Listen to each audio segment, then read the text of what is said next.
What's going on? You know who it is. You know what it is. All right, you guys, peep game. All right, with the success of Deadpool and the Wolverine being basically the highest grossing R-rated film in the history of cinema domestically. Now, it still has to surpass the Joker. I don't know how many millions it is from surpassing the Joker, but in all likelihood, it will surpass the Joker as far as being the highest grossing R-rated film in the history of cinema.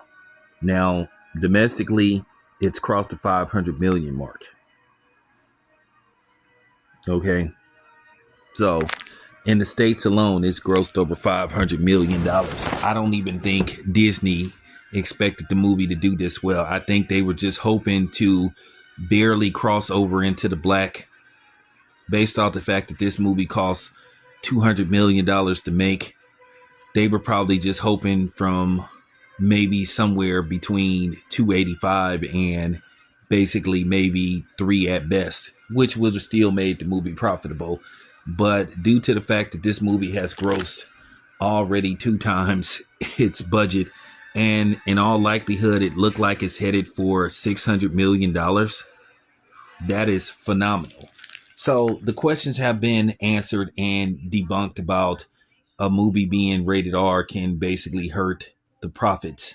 If somebody wants to see a movie, they will go see it. Doesn't matter what the rating is. I can make an argument that there have been franchises in certain films where a PG-13 rating has hurt the film. And it's been proven when you start off as R and convert to PG-13, it can hurt the film. And maybe I'll do a video about films that were originally rated R and the sequel was reduced to PG-13. And we all know PG-13 means there's certain levels of language and violence you can put on, you can put in the film.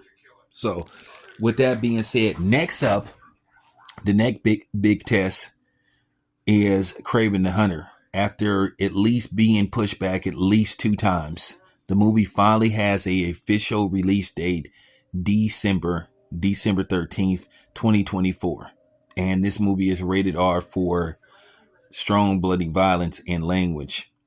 And I'm looking forward to this movie. I've been wanting to see this movie, but they keep pushing the fucking movie back. So it's going to be another big test. Now, this movie has a budget of 130 million. So if this movie is successful, I think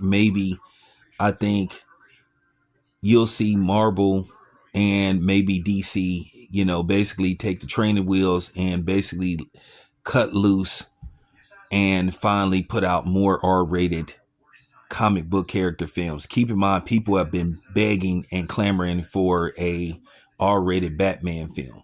Now, the sequel to The Batman is in the works.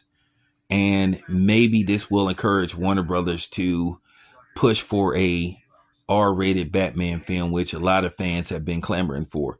But Kraven the Hunter is another big test, which I think it'll pass. I think Kraven the Hunter is going to do very well at the box office. My prediction, I think this movie will do over 200 million at the box office.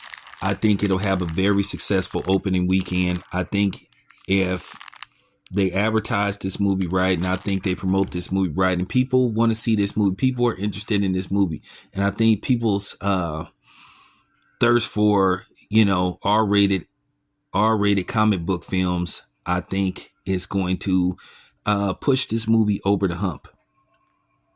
Keep in mind, I think what hurt the Wolverine franchise is they waited till Logan to cut Wolverine loose. There's some comic book characters you can't suppressed by giving it a PG-13 rating. Wolverine was never meant to be a PG-13 character. I know it was tied to the X-Men, but I think when they made the solo Wolverine films, they should have cut him loose. So we'll see what happens. Anyway, it's your boy Town Biz, and I'm out.